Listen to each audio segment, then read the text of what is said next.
તમે કોક દી કષ્ટભંજન હનુમાનજીના દર્શન કરવા હાળંગપુર જાઓ ને તો સાળંગપુરની બાજુમાં પંખીના માળા જેવું જમરાળા ગામ છે. કોક દી જાજો અને જમરાળામાં એક જોગીડો હાથમાં કમંડળ લઈ અને આવ્યો અને નદીના પટમાં બેઠો આદેશ આદેશ કરીને ધૂણો ધખાયો અને આદેશ નો નારો લાગવા મંડ્યો અને કોઈ કીધું કે બાપુ વરસાદ ગાંડો થઈ ગયો છે, વાહડામાં પાણી નદીમાં પૂર હાલ્યા આવે છે, ધૂણામાંથી ઊભા થઈ જાઓ, તમને તાણી જાય મારી નાખશે.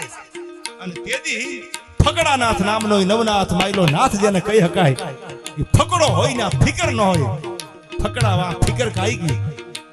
અને તેથી કમંડળ ને ચીપીઓ લઈ અને બાપુ આદેશ નો નારો લગાડ્યો, જીનામ ના નારા લાગવા મંડ્યા. અને જે ઠેકાણે ધૂણો દેખાવી અને સાધુનો બાવલીઓ બેઠો હતો, આ બાજુ વાહડામાં નદીનું પૂર હાલ્યું આવે અને કોઈ કીધું બાપુ ઊભા થઈ જાઓ, બાપુ ઊભા થઈ જાઓ.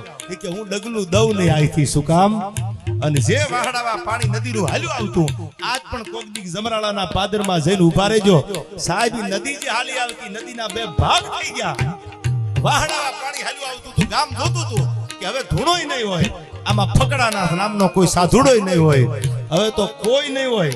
1 કલાક 2 કલાક 3 કલાક 4 કલાક બાપુ 5 કલાકે નદીનું પૂર વાહડામાં પાણી આમ ધીરે ધીરે જેમ હેઠું બેઠું ગામ જોઈ રહેલું. નદીના કાંઠે ક્યાંય બાવલીઓ નહીં હોય, ક્યાંય ભગવા થારી માણા નહીં હોય, ક્યાં કમંડળ, ક્યાં ચીપીઓ, ક્યાં ધૂણા. અને બાપુ પાણી જ્યાં બધું આમ નદીમાં હેઠું બેઠું ને ત્યાં તો ઈના ઈ ધૂણો અગ્નિના ખોટારા હજુ ઓલવાણેલા નહીં. અને ઈના આદેશ કરતો ફકડો બેઠેલો.